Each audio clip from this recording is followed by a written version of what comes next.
planning in terms of special needs planning, planning with families with disabilities. We have loved ones who have disabilities, so we're a big partner at the Arc of San Antonio, as well as a lot of the other resources. If you guys are familiar here in town, we spoke last year for one of the breakout sessions at the Tapestry Conference. We'll be there again coming this February. So that's kind of how we ended up here in front of you. But my name is Miguel Velasco. This is my partner, Kevin Douglas, and really looking forward to the time today. You know, we're going to talk about, and no better person. We're really going to talk about some of the things that you guys are going through right now, or are potentially going to come across down the road. And I think it's really going to resonate. So, you know, if kind of, you know, without having it up here, we might be referencing here and the paper. But this first page, you know, really just has a little bit about us and our disclosure real quick. So, you know, we're not giving any investment advice, any tax advice, those kinds of things. Okay, just want to be clear on that. Where we're going today, though, is Kevin's going to take the first part of our presentation. He's got a great story to share with you, some things that I think are really going to resonate. And so Kevin's going to kick us off, and then I'll get into some of the more general planning that might be specific, but also on a wider scope of things. And then we'll just grab some questions, and then that'll be it for today. So I don't want to steal and give too much of an intro, because I think that's part of what Kevin is going to do today. So just help me welcome my partner, Kevin Douglas. Thank you. Yeah, I'll just go off this. Cool. How you guys doing this morning? Good. I'm doing wonderful. Had a little drive in from Austin. My lovely wife in the other room. Yeah, not anybody. I pointed this way. The other room, the break room, drove us down from Austin. So excited to be here to talk to you guys about this. In general, I'm going to address a couple of different things with you guys. I'm going to give you my background, both professionally and more importantly, personally, because I actually do have epilepsy. So I have a very strong connection to what we're doing here today. I'm excited to be a part of this and help in whatever way I can. And then I'm going to talk a little bit about how we go about planning for epilepsy, both severe cases and then more mild cases, what it means across the spectrum. So that as the case, let's go ahead and get me to this slide. Yeah, the one with my mug on it, my face there.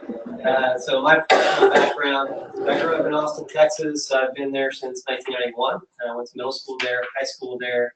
My parents both went to UT, so I was brainwashed on UT football. Any Longhorns in the room by chance? All right, okay. Any Oklahoma Sooners?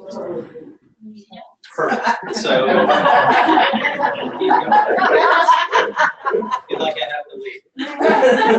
So, at UT, I'd always wanted to be in the business space. So, I got my bachelor's and master's there at UT in accounting.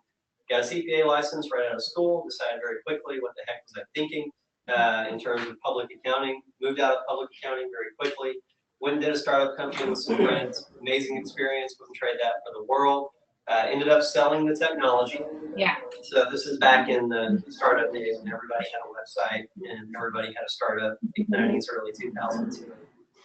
And from there, made a transition into corporate America and was doing everything you can imagine for those guys. I was writing and filing their SEC documents, financial forecasting, investor relations, working with the board of directors, and on and on and on. It's interesting work, but I didn't get to the point where I saw myself standing 30, 40, 50 years down the road, looking back on my life and feeling like the world was somehow better off for me in it. And, you know, I felt like my eulogy was going to end up being something like Kevin Douglas could write one heck of a spread or one heck of a formula at Microsoft Excel. So started looking for something different. I was fortunate enough at the time to already know our senior vice president, knew what his value system was like, learned more about the value system of the firm. It was kind of a no-brainer for me at the end of the day. So my role now, regional vice president with the branch here in Texas. I work out of Austin.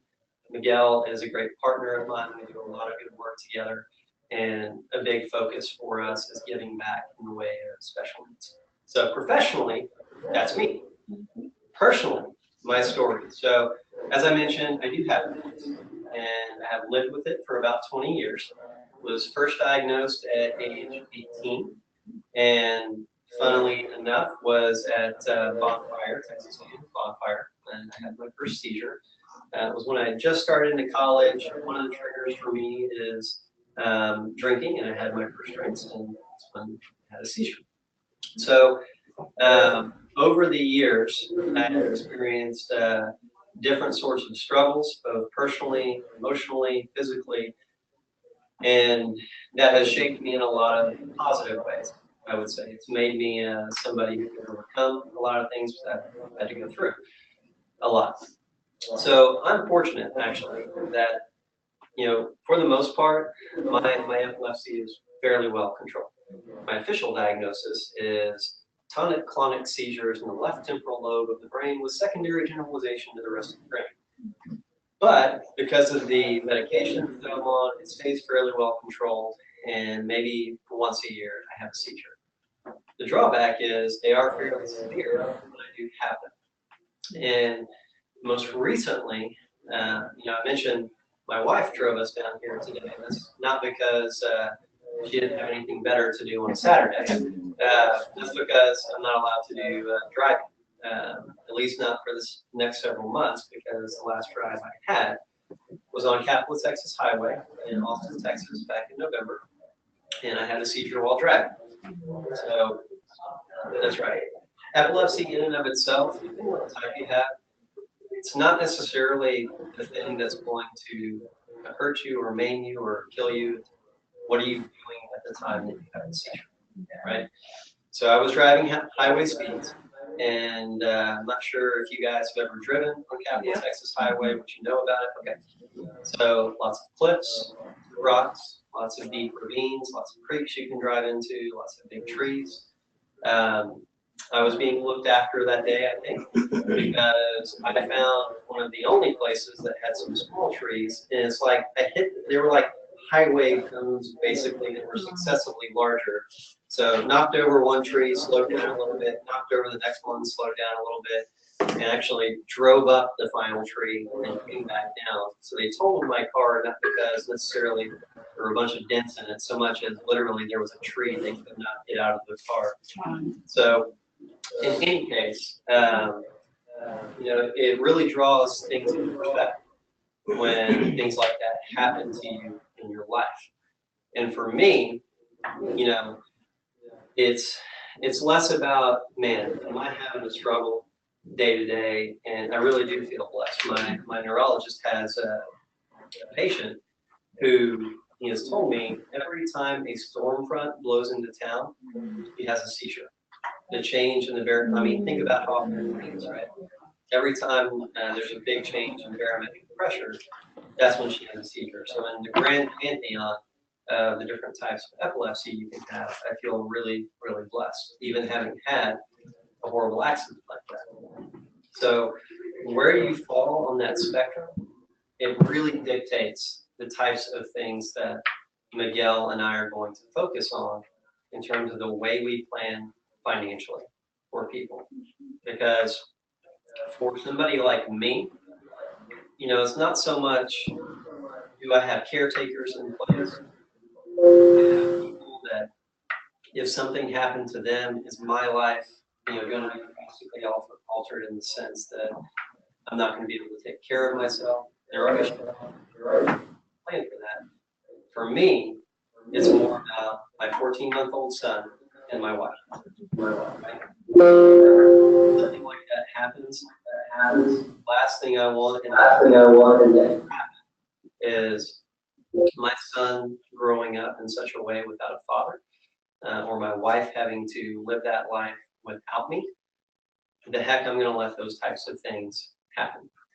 So that's more towards the end of the spectrum where there are less severe forms of epilepsy. It's how do you plan for a family, right? And the more severe forms of epilepsy, that gets into the true special needs, right? Like the patient I mentioned earlier that has a seizure every single time there's a storm cloud that blows through, right? That's a severely limited way to live life, and you do need caretakers in those situations.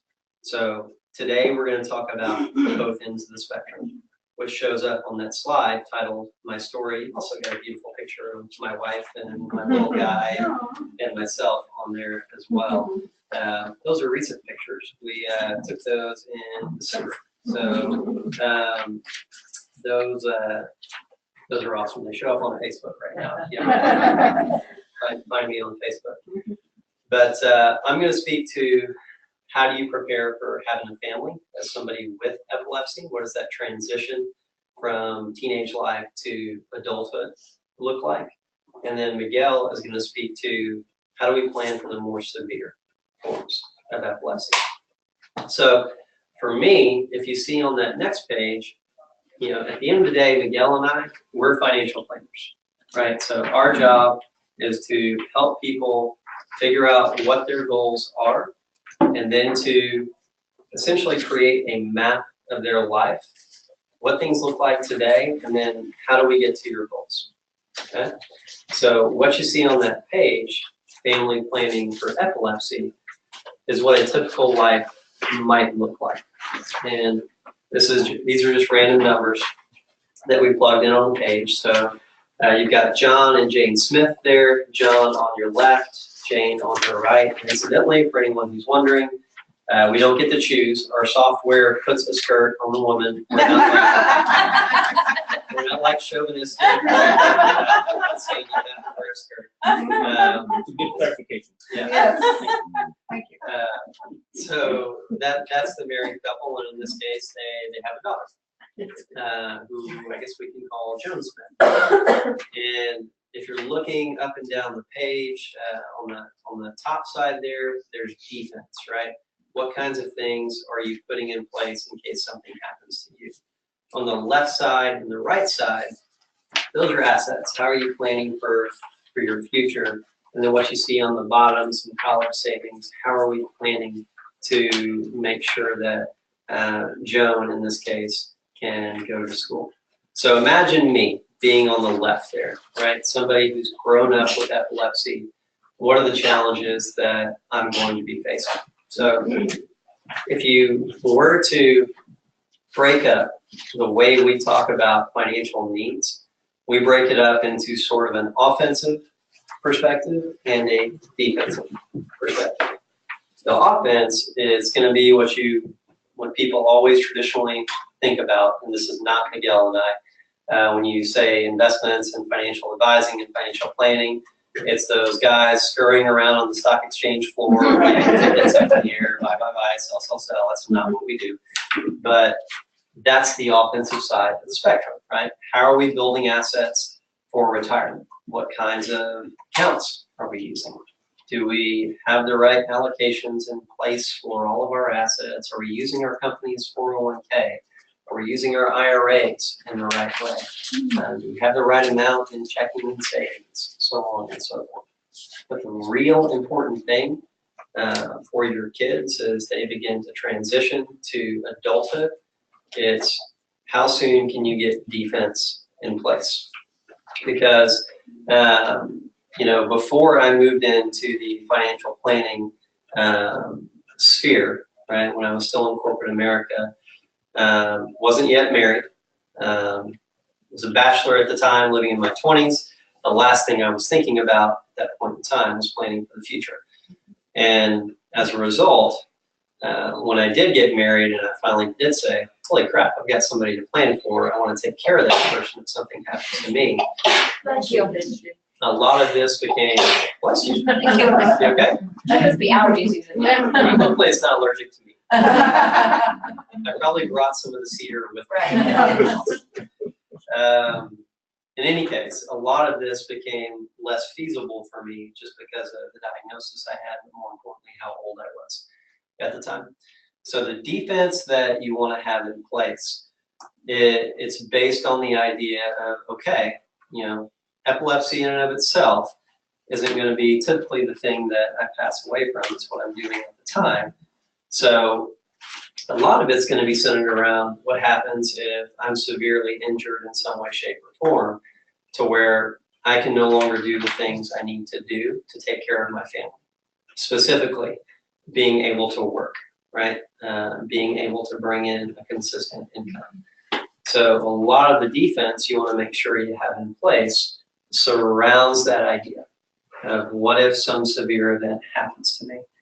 Now, the main things that you're going to need to have in place are disability types of defense, so disability insurance, and long-term care types of insurance. Yes, ma'am. But, I mean, someone with epilepsy is not eligible for that. You are. It depends on the severity of it. So, and again, that's what It'd we're be more going to. expensive. What's that? It'd be more expensive. So I have, you know, I would think a relatively benign condition called rheumatoid arthritis, and I'm not eligible for disability or. As does my wife. She has rheumatoid arthritis, but we were able to get her some of those Maybe I'm things. too old. It depends on a lot of different factors. And insurance is kind of funny, it's kind of flighty. But you also, a lot of this has to do with can you make a lot of these companies compete against each other? And that's where a financial advisor is helpful, because we just walk out into the marketplace and say, hey, who wants the privilege of working with our clients? And we're able to make these people compete against each other for your business in a little more efficient way, versus the tables being turned and them being the big bad person on the block and taking advantage of you. So I understand where you're coming from. I do. But yes, it's starting to think about those types of things sooner rather than later, because at some point, right, we all want our kids to have fruitful lives. We all want them to be able to do the same things that have made our lives enjoyable and not have to worry. So the defense is going to be the biggest part.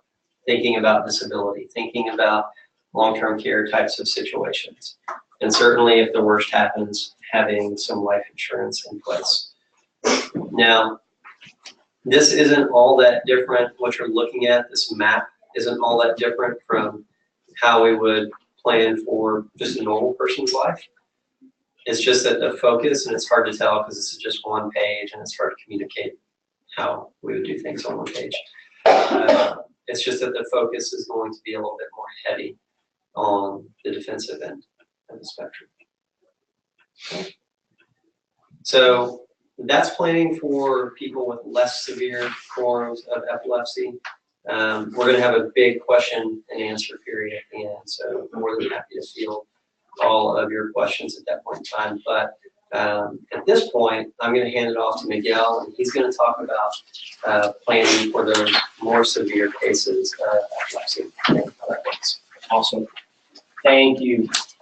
All right, so right now we are on the page, top side says special needs planning, a few different bullet points. So, you know, I think what often happens, and to Kevin's point, is over the course of time, we just accumulate items and products without necessarily having a cohesive plan.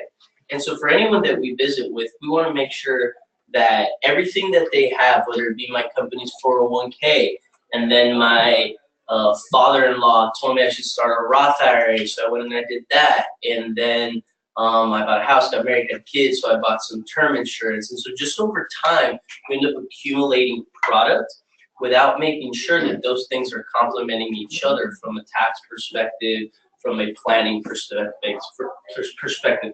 Sorry. So for us, it's making sure, and I think to what Kevin mentioned earlier, is that all these things are complementing each other in all areas, all encompassing. And for us, you know, we're independent advisors, so we're able to go out and really, as he said, make companies compete versus going to the one company and just kind of being married or attached to that one product, fund, what have you. And so for us, it's very important to make sure that we put in a tailor fit plan. And as you'll see, some of the things that we need to consider is having a will in place, durable powers of attorneys, healthcare, so on and so forth. And I think the biggest one that's going to be the best tool moving forward is what happens when I'm no longer here. And that's where we get into some of the trust planning. And many times people are mistaken by the idea that I've got to have a ton of money to set up a trust. And it's really not that. The purpose is making sure that when I'm no longer here, those that I care about the most that are going to inherit some of these assets, whether it be via life insurance, retirement account, savings that are going to inherit these assets, that they use them for the right purpose. And that's really what the trust is going to do. So we'll move on here. What is special needs planning? It's what I talk to you right now. It's making sure that just because I have to do this extra type of planning, that it still is a cohesive plan in my overall household, with my retirement plan, with my savings, with the defensive side of things, the risk management, the disability, the long-term care, the insurance items. So, and the biggest thing is, if we are in a place via epilepsy or other needs, because this second part is a little bit more general, if you will, but certainly on the severe side of epilepsy would fall under this spectrum, is if I'm receiving public benefits, I don't want to be disqualified from those public benefits. That is huge. Right now, as the rule stands, if you are receiving SSI, for example, you might be receiving $700 a month from Social Security. If you have more than $2,000 under your name, you become disqualified from those benefits. And so there's a lot of folks that have done planning of putting the appropriate insurances in place or naming their loved one as beneficiaries, but then actually when they receive that money, it disqualifies them from many government benefits. And so the trust is a very, very useful tool so that that doesn't happen and maintain the eligibility for those public benefits. We'll move on to some of the advantages. This is kind of bullet point item. So next page, yeah, I'm trying to keep up with where y'all are, but next page here, potential advantages of a special needs trust. So it's going to do that. It's going to protect your assets. It's going to give them intentional purpose for beyond just a beneficiary. It's going to make sure that the person that has a potential disability maintains those benefits, and it's meant to be a supplement to what they're already receiving without disqualifying them. On the note of beneficiary, I've mentioned that a couple times. You know, this is huge, y'all. San Antonio and really Texas, but San Antonio specifically, this city, ton of people still pay into pensions, teacher retirement system, TMRS, those state employees. And so that is one of the areas where we see a lot of mistakes happen, is with beneficiaries. For example, I start working on a school district, right? Northside, ISD, Northeast, either way. And I've been paying into teacher retirement system for 20 years. So 20 years ago when I enrolled and I started, I named a beneficiary, but 20 years later, things have changed, right? I might have started, I wasn't married, now I'm married, and I never updated that beneficiary because it's just one through work. It's just one that has always been. So we sort of lose track of that. So making sure that all of our beneficiaries on everything are updated correctly as primary, number one. Number two, we do not want to have people who are under the age of 18 listed as beneficiaries as well, because then we have to go through probate, and then courts get to decide when and how they get those monies, for what purpose. So we want to avoid that situation as well. But I would tell you that the one that we see the most that is just blank is contingent beneficiaries. So what happens if I name my wife as the beneficiary on my retirement account, on my 401k, but I don't put a contingent, and, you know, God forbid, she and I pass away together in a car accident, where's that going? I never named a contingent beneficiary. So I think just kind of crossing our T's and dotting our I's on a beneficiary standpoint, primary, that we have the appropriate people, and then that we have contingent beneficiaries listed on all accounts, huge. Literally, that step alone is a big, big deal, because we see so many mistakes happen because we don't have those people listed on there. So who would be a trustee? Moving on here to the next slide. It's going to be, I mean, you know, it almost goes without saying, but it's going to be that person that we trust the most, right? That if I'm not here, this is the person that's deciding when funds come out of a trust for, you know, that individual's benefit. When and what for are those funds used for? And trust is the number one thing in naming a trustee, but I also think that financial savvy is another. You know, I may trust my aunt that she's going to take care of my kid no matter what, but is she the most financial savvy person? Because even today, we are all susceptible to so many different ways of fraud. I mean, we see it all over the news, right? People call us or the internet. I mean, it's just way more complicated than I can even comprehend, but we are all susceptible to fraud. Add on the potential of someone with a disability and the susceptibility that they have to be taken advantage of, or even that trustee. So that trustee needs to have a certain level of financial savvy. One thing that I think is a big takeaway for y'all as you're figuring out, or if you're already working with certain professionals, kind of a way to hold them accountable. There's a really, really good website. I'll write down just the same. It's called Broker Check. You put it in on Google, and all you do is you put Broker Check. And essentially what it does is it allows you to figure out the history of any financial advisor that you're working with. It tells you what licenses they have, when they had them, if they've ever had a dispute or a settlement or anything against them. This is a way to really look at their record. And I think oftentimes, you know, our world has the challenge, Kevin and I's world has the challenge of, oh, you guys are in financial services, and they think we're insurance agents. Right? And I see a lot of head nods. Because all of us, when we were literally coming out of college, got a call from a friend or somebody that tried to sell us some sort of insurance. Whether it was whole life, term, it doesn't matter. There was a certain sort of pitch or sell. I think we've all probably had that experience. And so there's a lot of people out there that call themselves financial advisors, but really they're insurance agents, or they're able to invest but in a limited fashion.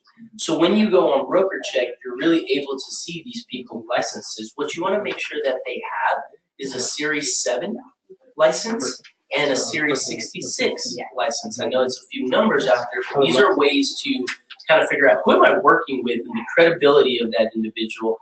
And that, you know, I take that back. Not so much credibility, but agenda, I think is maybe the better word to look to use in that manner. Because if I have limited licenses, no matter what, I can only recommend X.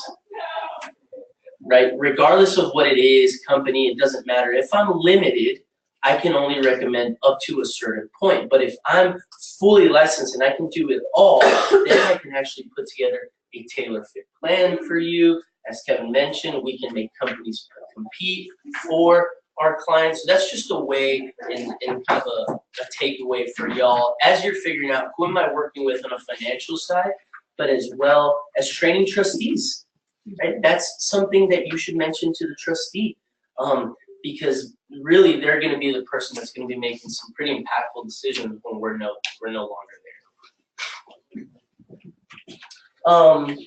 So I might have gotten ahead. I talked about some qualities. We already went through that of the trustee. Who prepares the trust? This is an attorney that's going to prepare the actual legal document. You know, if you Google estate planning San Antonio, you're going to have 20 plus. You put in special needs estate planner, it's like impossible to find. It's crazy. But I've specifically partnered with 3 estate planners at different firms that specialize in special needs planning. I think that's really, really important. The ARC is also another huge resource. There's a lot of different trusts that the ARC of San Antonio, there's a lot of different trusts that you can set up, and they're all different. It's got to be specific to you and your situation. But I would highly encourage that we talk to someone that has experience in special needs estate planning, because of the way that this integrates with benefits, so on and so forth. So, you know, if you are in search, let us know on our feedback page, and we would be happy to connect you to any of those 3 estate planners. And I've been working extensively with all of them, and they have they're subject matter experts in this field. So examples of other documents beyond just a trust, a special needs trust or supplemental needs trust that we would set up is just kind of going down the list, and it's a long list, right? It doesn't all apply, but it's making sure that our wills are updated or in place, our powers of attorneys, our health cares, proxies, and then it lists some of the different trusts that are there as well. So whether it be the independent third party trust, that's the special needs trust, revocable, irrevocable. There's also Medicaid payback trust, where if we received money via a settlement, for example, we have to set up a certain type of trust, and then eventually that money is going to get paid back as well. So it really is case specific, and all these attorneys, you know, they will all give you a solid hour plus for free, essentially. You know, so I highly encourage. That's the time, and we tell all our clients to ask every single question. Like, prepare for that visit and write down your questions, because in the moment it's sometimes information overload and we forget about certain things. But walking in there with a list of saying, I am not walking out if I don't have these 10 questions answered type deal is really, really helpful. And it's complimentary. And if you think about it, and I know it is some time, but if you're able to visit, whether it's a phone call or in person with all three, that's 3 hours of really, really good content that we can take away to figure out, okay, now I know exactly what my next step is going to be. So again, let us know. We'd be happy to connect you to these folks. They attend the Tapestry Conference and are big partners at the ARC again, among many other things. So how much is needed? Oftentimes the question that we get is, well, how much needs to go into a trust so that my loved one can maintain their lifestyle for the next 30, 40, 50 years? How do I come up with that number? So the first part is just figuring out what do I want life to look like should I no longer be here for that individual, right? And that's from where are they going to live, what's the day-to-day going to look like, but what are going to be some of the extra needs, and not so much extra, but those additional services, therapies, maybe just additional things that we're going to need beyond just a house, like shelter and food. What is that going to look like? And having some sort of not calculation, but considering, you know, things get more expensive over time. So, you know, an inflation factor, a cost of living adjustment, if you will, saying, well, today it's costing me $2, probably down the road it's going to cost $4, whatever that item is. So really being cognizant of the fact that things are going to get expensive over time. And one thing that I often say is, if we are receiving benefits, or likely that we will be receiving benefits down the road, to not count on them. You know, these are government benefits. Anything could happen. Most times we're grandfathered, and if they're slowing down benefits, for example, people get grandfathered into certain age groups or times. But really, like, I just wouldn't count on it. So if there's an individual in your family that is currently receiving or has the potential of receiving some sort of benefit from the government, whether it's SSI, disability, whatever it may be, if they're receiving $5,000 a year, $10,000 a year, whatever it is to not really count on it, that's going to be there down the road. Likely that it will, but again, we're just not sure. So then what we do is we say, okay, well, how do I fund a special needs trust? So we're kind of moving on here to the funding of a special needs trust. And there's really 3 ways that we can do that. We can either gift assets. So while we're living, we can just gift those assets into the trust, and then eventually the trust is going to pay out that money for said individual's benefit. We can leverage existing wealth. So that can be, well, I'll just leave my current account, bank account, retirement account, insurance accounts, whatever it is, for the benefit of that trust, or the trust is the beneficiary, for the benefit of an individual. Or I can fund it with life insurance as well. So 3 ways to go about doing that. If we're gifting assets, that's something that we do today, right? That's something that on an annual basis, perhaps, I'm gifting money towards that trust. So there's some pros and cons there. Some pros might be some tax deductions, but some cons might be that, hey, I've got to come out of pocket today. Leveraging existing wealth, so that is what we talked about, current assets that we have, 401ks, IRAs, bank accounts, investment accounts that we may have. That may be a way to do it. You know, in the aspect of retirement accounts, we really can't touch that money until we're 60, essentially, this 59 and a half rule. And so there's a benefit of saying, well, I saved this money, but if I start using it for a different purpose, I might affect my lifestyle in retirement. Maybe I need to go back to work. So there's pros and cons there as well. The most cost effective is going to be via life insurance, because I could pay one premium. It might be $50, $100, it doesn't matter. One premium, something happens to me on the drive home tomorrow, there's a lump sum payout that's right there for that individual. Also, all these benefits that come from insurance are tax-free, and it's a lump sum. So that's a big deal as well, because if we leave our retirement accounts, they're going to have to spend that money over a certain amount of time. Government says, hey, as a beneficiary, you're going to have to take this money out via, versus an insurance policy potentially that funds a trust, then that will, there's no provision that says, hey, you have to start using this money. It doesn't in fact impact them on in a tax manner either. So that's important. Some of the pros and cons are listed right there. So, you can gift some of these premiums. I think that's something that gets, that's sort of a strategy, and I'll get into a case study here. In fact, we'll just skip right to it. So here we go into insurance as an example.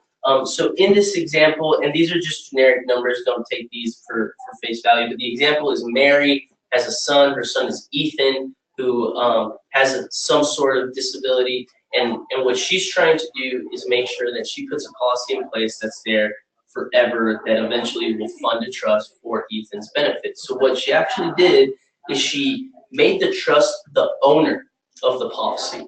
And the reason that's really important is you make the trust the owner so that the premiums, it's still Mary's life that is insured. So upon her passing, the trust gets the benefit of that policy, but she's able to gift the premiums and deduct that from a tax perspective. So the trust is the owner of the policy, she is the insured, and then the trust is also the beneficiary for Ethan, her son. And so what she does, she makes the owner of the trust, she gifts the premiums, and then whenever she passes, then that trust is funded, and she's named the trustee to use the money for Ethan's benefit. So a quick question. Yes. If you do this incorrectly, is it possible that you cannot deduct the premium of your income from a tax perspective? Yeah, so if you just take out a regular insurance policy, you are owner, insured, and then somebody else is beneficiary, you cannot gift the premiums. Because what she's doing, she's essentially gifting the premiums to the trust to pay for the policy. So that's how she was able to deduct it. So making them the owner and then gifting is the way to do it. Otherwise, it's just a cost for us, right? The way we probably pay for insurance now, whether it's through work or outside of work. Certainly in the example that I'm going through, you're going to want to get this outside of work, right? Because through work, most of it is free or its cost is minimal, but the minute we leave work for any reason, we lose it. So this is certainly something that we have independent from work. The next example is what happens if the potential caregiver becomes sick. So in this example, it's Mary. What happens if Mary becomes ill and she actually is the one that now needs some level of help, right? So what we've done there is we have included a long-term care rider. So I'm now on the slide top that says long-term care solution example.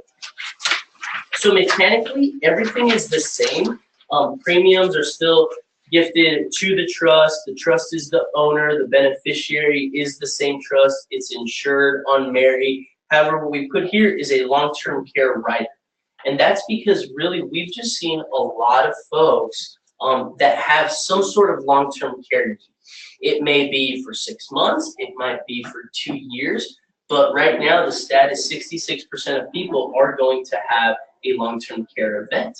And that drastically affects our retirement accounts, our savings accounts, a lot of the assets that we might be leveraging for one of our loved ones. And so what we do here is we add a long-term care rider where it actually allows Mary, in the event that she becomes sick, to use to turn that insurance policy on, if you will, as cash flow while she's living. And so it allows, insurance companies have allowed you to now take anywhere from 1 to 3% of the death benefit. So in this example, the value of the insurance policy is $500,000. She can take anywhere from 1 to 3% per month to pay for her long-term care needs. And I think the biggest takeaway that we see with long-term care nowadays is that oftentimes for a lot of people, it was a use it or lose it scenario. Very similar to car insurance or renting an apartment. Okay, I'm going to take out a long-term care policy, but if I never become sick or have a long-term care event, then that money's gone. I paid premiums, the insurance company promised me that they would pay me $3,000 a month, whatever it is, but if I never had an event, there go those annual premiums that I paid. So that is kind of like car insurance. If I don't have a car accident, right, those premiums are gone. However, by attaching it to an insurance policy the way we did in this example, we avoid the use it or lose it scenario, because if I become sick and have an event, then I'm able to start drawing from that policy. But if not, then that policy eventually is going to get paid out to somebody anyway. So it's kind of two birds with one stone sort of approach. And from a cost perspective, we've basically seen that a standalone long-term care policy is going to cost pretty much the same as an insurance policy with a long-term care rider. So that's just an added piece that we did in this example, is saying you can do everything the same. Owner of the policy is the special needs trust. It's for the benefit of that individual. It's insured on Mary, the caregiver. The add-on here was adding a long-term care rider. And with insurance policies as well, if you already have these in place, I don't think it's something like an investment account that you review every single year, because it's pretty straightforward. But I would review it every 3 to 5 years, just because, for example, mortality tables. They used to, 5 years ago, they were using mortality tables from the 80s. Now they're using mortality tables from 2000 and on. So life expectancies are obviously much longer than they were back then. So cost has also gone down. And it's just an audit. It's an audit of, am I overinsured now? Am I underinsured? There's so many life events. Your need for insurance or defense, as Kevin says, is not always going to be the same. In no particular order, my need went up when I got married, when I bought a house, God willing, when I have a kiddo, my needs are going to go up, right? But then over time, my needs going to go down because the house is getting paid down, my kid leaves to college, he's self-sufficient, and then it flattens out. So your need goes up and down over time. So that audit every 3 to 5 years, I think, is really, really helpful for a lot of different reasons. So next step. I think the next step is really figuring out and consulting potentially with an attorney to say, hey, this is my situation. Do I need this extra layer of planning or not? Am I susceptible to some of the challenges that we've talked about today or not? You tell me, you're the subject matter expert. So number one is I would consult with an attorney. And then number two is, to Kevin's point, from a financial perspective, we're not the ones that put together the legal document, but we fund any potential legal document. And so that's where we can help. So that asset map at the beginning, that one-page document, is super helpful, because I think that what's happened over time is financial planning used to be, okay, I go and I visit with a financial planner, and then I come out with, I don't know, a 40, 50-page report a few meetings later, and it collects dust on the shelf. It doesn't really inspire action. And there's so many things that well, I know I have to do these 10 to 15 things, but where do I start? And that's where I think professionals can give you some guidance to really say, okay, this is the first thing, this is the next, and it's going to be a process, but also making sure that these professionals are talking to each other. From attorney to advisor to accountant, anyone that's involved from a financial perspective, they have the ability to work together. Oftentimes we're in the room with the CPA, with the attorney, with our clients, making sure that we're all talking the same language. Ultimately though, what Asset Map does is it puts all these complicated things on one page. On one page, and it's visual. And I think that's where we've really seen over the past few years inspire action, that it's simple, it's in a language that we can understand, and I can see it. Those visuals is really the way most people really operate versus a bunch of just pages of documents and different statements or what have you. So that's really the next step, I think, is just reaching out to one of these and figure out, do I need to set up a special needs trust or not? That's specific to my situation. And then visiting with someone like us or your current advisors and just making sure that all the accounts, beneficiaries, contingent beneficiaries, some of the things we talked about today are updated the way we need them today. That team approach is really helpful. Hey, KD. No. Yeah, call Kevin over. We're gonna take some questions now. And I know some of these, some questions might be very case specific, some might be a little more general, but we'll do our best to answer some of those for y'all right now. I have 2 questions. Yes, ma'am. So I have 2 children who potentially would benefit from a special needs trust and 2 who don't. So Wow. So there's one, okay, how do we be fair, Yeah. right? And also, obviously we procrastinated because one of my children has epilepsy and another one has autism. And the autistic son is very young. He's young, and I don't know what his prognosis is going to be. But is he going to be able to live on his own? Right. So that'd be the question that we have here. And my older son, his situation's changing too.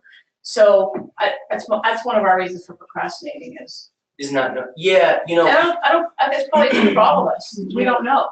And that's a really good point is, that from a special needs trust, I would say probably autism, Down syndrome are the 2 that we see the most, right? And autism, like you can have very high functioning day to day, and then you have some that like need caregivers. Probably true all for the time. at least my kid with Yeah. seizure disorder. I don't know what the future holds for him. And so I think the most important thing, whether it's trust or financially, is putting yourself, is not locking in those decisions. You can still take action, but have flexibility in those programs. We're real big on having full independence in autonomy in the programs that we put in place because things will change. And so I understand the challenge of saying, well, I'm not sure if this is going to happen or not, but I do think that putting something in place, whatever that might be, that gives you flexibility to change with the environment, is going to be real important. So that can be from the trust perspective, or that can be from the financial perspective. But certainly visiting with these professionals, I think is going to give you that guidance. But the other thing is the whole fairness things. I don't know. Oh yes, yeah, so speak to that. What do you mean the fairness? Well, I have friends whose parents are dying. They'll have 3 or 4 kids, and they'll leave 1 kid more or 1 kid less, and it creates such I don't know, stress and animosity. And I have kids who are normal. How do you, so Michael gets extra money because he's not. Well, yeah. I mean, I'm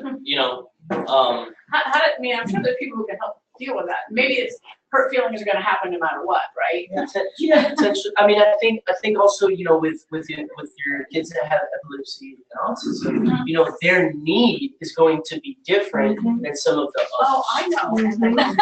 So that's yeah. Parents still get to make the decision. I understand. Right. It's interesting how much angst there is over this. For instance, my sister, my dad has given my sister a lot. He's bought her cars years and years. I mean, she's very well. She's not very well. She's fine, but he never gave anything to me. I got a scholarship college. But I was just like, why did you do that? Why did you not? Why don't you support me? And there's times I could have used support. Now I'm not going to ask him, and it's not something I talk about. I'm just like. You know what? So actually, And she's normal, by the way. I'm glad you mentioned the last part. I never really asked him. We never really talked about it. Yeah. The most important thing you can do, even though it's an uncomfortable conversation, is say, here's how we've drawn things up. Here's what the will looks like. Here's what the trust look like. These are how assets are going to be. Right. Here's why we feel that way. And here's how this is going to be fair to everybody. And even with that conversation, they're not always going to agree, but at least you've been able to say, I love you equally. We're just choosing this to do this because it's what we feel is best for you guys as parents, and we're just trying to do our best. And it is a tough conversation. On the other side of that, well, not on the other side, but another thing that can come out of that conversation is actually talking to grandparents, aunts and uncles, family or friends that are actually really involved, right? Like there's plenty of people that name their best friend as trustee because it's the strongest relationship and they might be like the godparents, right, of the kiddo or whatever. So communicating to them, this is the planning that I've done. I want you to know, because many times what we've seen is that those people have considered have taken those kids in mind, right? Beyond just like grandparents. But many times we'll see that the aunt or the uncle puts on their nephew for 25 or 50% as beneficiary, and mom and dad didn't even know.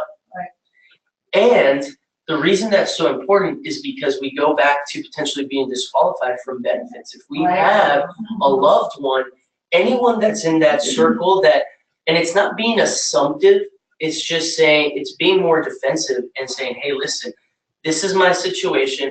I know that you really, really care for little Kevin. I know you really, really care for little Kevin. If there was something that you were going to leave for him, make sure that it goes here versus here so that it doesn't affect them in a certain manner. Can be uncomfortable to bring that up, but if we don't, and they do take those actions where they leave assets to one of our loved ones, it could be catastrophic because of disqualifying them for benefits. So that's another way and another really crucial conversation to bring up. Yes, so I have a question, and it's difficult to phrase because I don't know what I don't know. Sure. Yep. So we were just about to set up a special needs trust for our kid, presumably with one of the attorneys on your list, I'm not sure. You touched on the fact that typically if we were to work with you guys, you would be party to that conversation potentially, or teamwork. Yeah. So just talk about that. So if we were to do this and go in kind of alone, but you're saying maybe that's not such a good idea, it's better to do it. Give me a sense of the kinds of things which we might miss. That let's say we were working with you guys, you'd go, hold on, we should have thought about ABC. And also on that line, sorry, the implication of, we don't have any family in this country, like all overseas. What is, so to name someone in charge of a trust out of the country, what are the implications? Because there's no one in this country I trust. I'm saying you trust me. I don't trust the range. Sorry. 300 million people on it.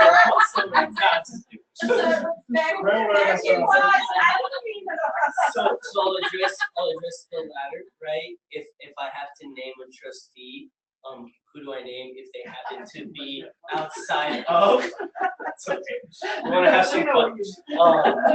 I think it would be best. I don't have a definite answer on can I name a trustee outside of the U.S. I can't imagine why you wouldn't. It's a person that's just saying I need funds for the benefit of so. I can't imagine why you wouldn't be able to name a trustee outside of the U.S. To your point, the differentiating factor is that not unlike a corporation that may be headquartered in the U.S., the trust is actually for tax purposes and for governmental purposes.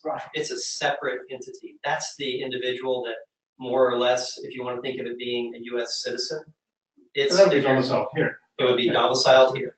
So somebody being overseas, making the decisions, yeah, that's fine. What is kind of different? So perfect example, and incidentally, this kind of goes back to something you had asked about earlier.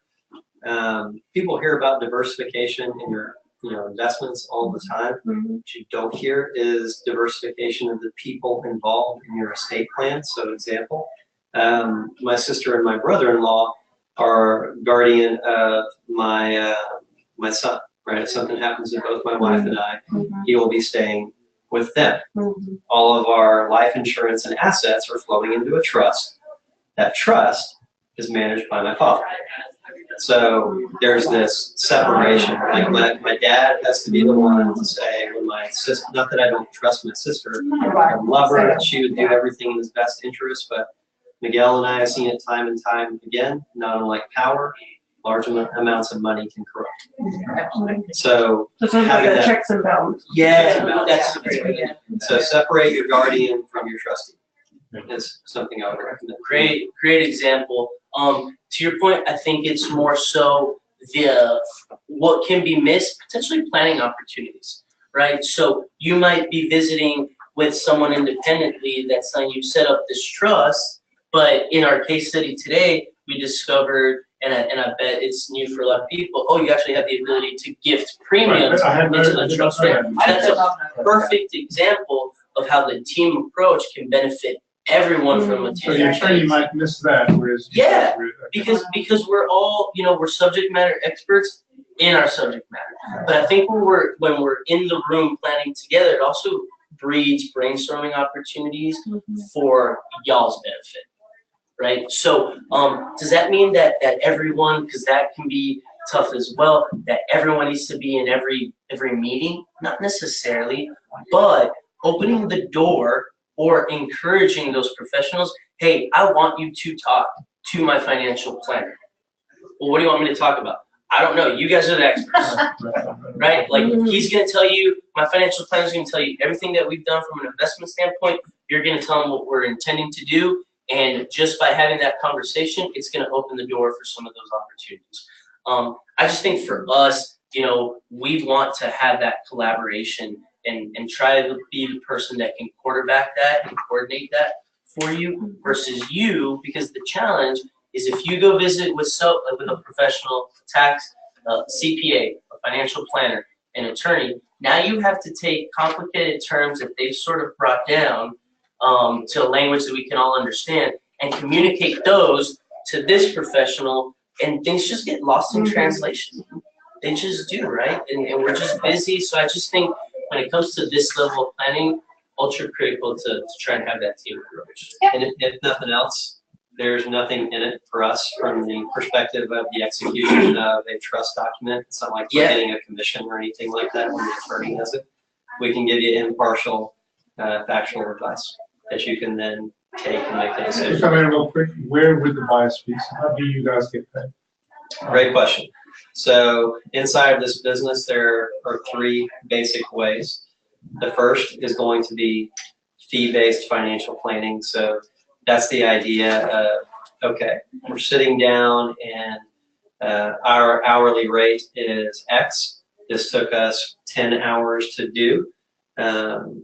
So pay me $5,000 or whatever it is. We're fully licensed to charge that fee, have in the past. However, I am epileptic. I get what you guys are going through.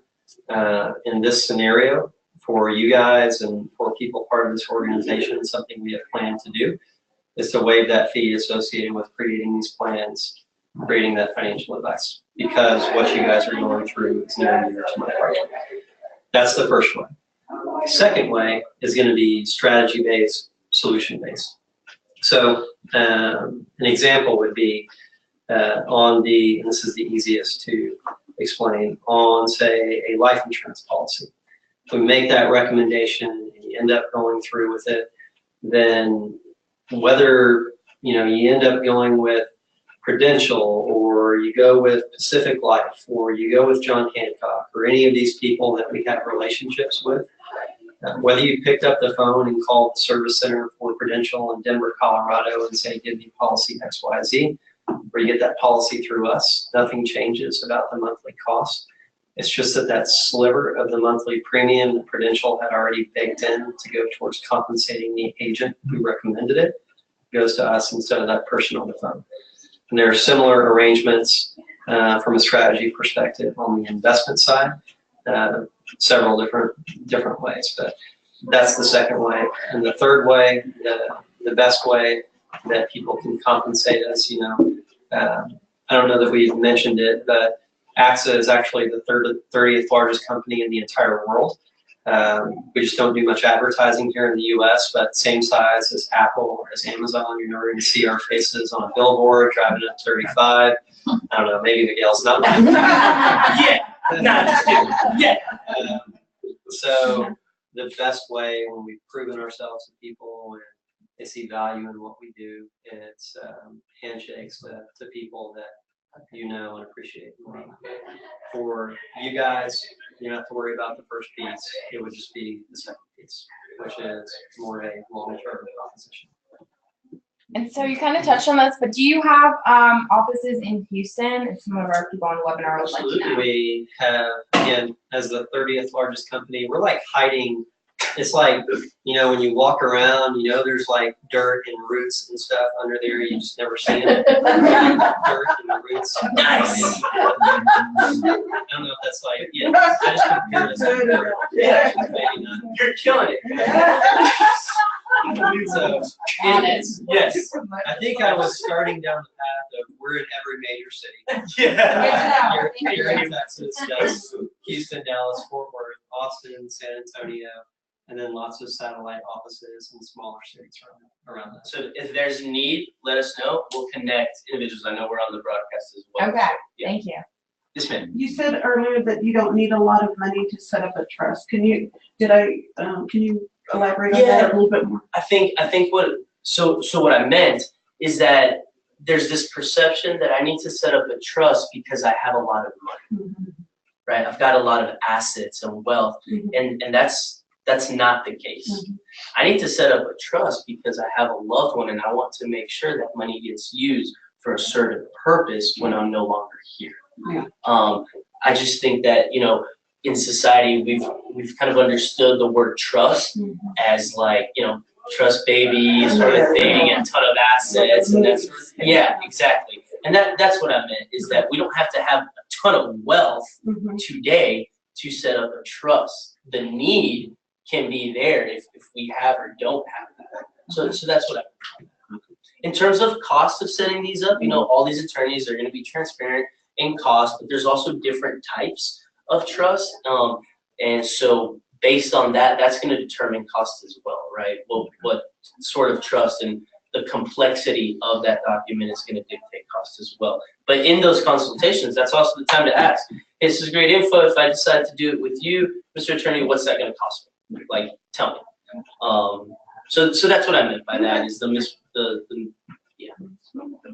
And some trust, as an example, the trust we have for my son, strictly speaking, it doesn't even exist right now. The way our will is the moment both my wife and I pass away, it like springs into being magically, like somebody waved a wand, and it gets funded by our life insurance at that point. So And the way it's written in addition, to give you some idea of just how specific you can get with these trusts, until age 30, there are provisions in there that forbid him from accessing everything all at once. As I mentioned, you know, money and absolute power corrupt. I don't want my 18-year-old son to have, you know, a lot of money available to him through life insurance, because I know at 18 I would have one wicked car.